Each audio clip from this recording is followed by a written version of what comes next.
वो भी क्या दिन थे जिस समय भोजपुरी इंडस्ट्री के बड़े बड़े कलाकार आपस में एकजुट रहते थे। मैं आपको बताते चलूं कि पावर स्टार पवन सिंह और खेसारी लाल यादव पहले जो थे वो आपस में बहुत ज़्यादा मिलते थे और आपस में बड़े भाई और छोटे भाई का रिश्ता रखते थे। लेकिन मैं आपको बता दूं कि आजकल ऐसा हो गया है कि एक दूसरे को दोनों लोग देखना तक पसंद नहीं करते।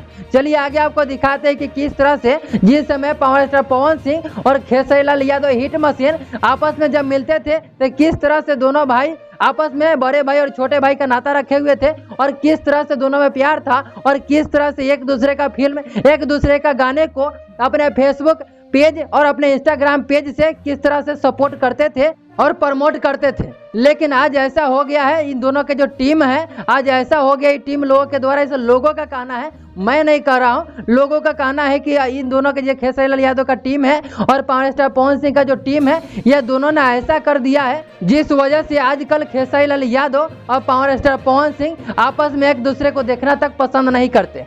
ऐसा भोजपुरी इंडस्ट्री में हो रखा है। जैसे कि आप इन दिनों देख रहे होंगे किस तरह से ये स्टेज शो के दौरान पवन सिंह खेसारी लाल को टारगेट करते हैं और खेसारी लाल यादव पवन सिंह को टारगेट करते हुए नजर आते हैं और इन दोनों के बीच में हमेशा विवाद चलता ही रहता है। ऐसे माना जाए तो भोजपुरी इंडस्ट्री में ये दोनों बड़े सितारे हैं, बड़े कलाकार हैं, लेकिन आपस में ये दोनों कभी शांत से नहीं रहते हैं। हर 1-2 महीना पर इन दोनों के बीच विवाद हो ही जाता है। ऐसे आप लोगों का क्या कहना है? पहले जो पावर स्टार और खेसारी लाल यादव आपस में थे वो दिन आप देखना चाहते हैं कि नहीं? आप चाहते हैं कि हाँ फिर से पावर स्टार पवन सिंह और हिट मशीन खेसारी लाल यादव आपस में पहले की तरह ही मिले और पहले की तरह ही भोजपुरी इंडस्ट्री को एक साथ ऊंचा ले जाने की कोशिश करें? और ये भी आप लोग चाहते होंगे कि दोनों एक दूसरे का फिल्म और एक दूसरे का गाने को प्रमोट करें जैसे कि पहले करते थे। ऐसे आप लोग क्या सोचते हैं इन दोनों के बारे में? आप राय को कमेंट बॉक्स में जरूर बताइएगा।